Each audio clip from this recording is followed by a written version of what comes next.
domā tā kā par pirmo saviesīgos pasākumus ar vecākiem, skolēniem un skolotājiem.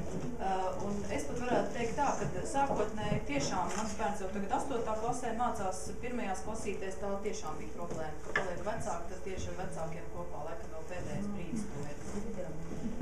Tad otrs vecākus piesaistīt ārpus klases aktivitātēm, tātad vecākus un brīvprātīgos ārpus klases aktivitātēm.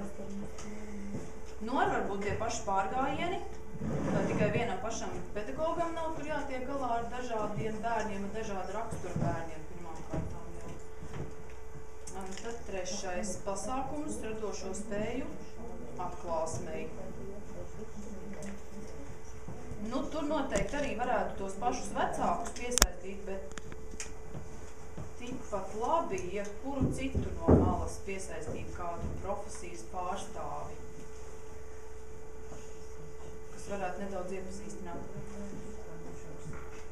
Skolas basketbola komandas izveidei, var arī futbolu un visādi dažādi citādi.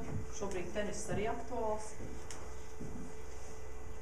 Piesaistīt labdarībai, tie varētu būt dažādi dziedāšanas, dzejojas, skaitīšanas konkursi, kur varētu nākt un klausīties un balvas pat saņemt, bet tātad par biļetēm iegūt to naudu ziedot labdarībai, piemēram.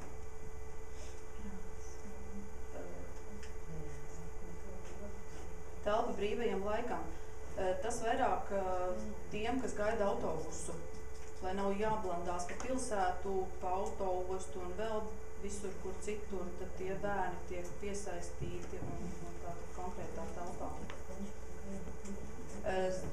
Zoodārza diena.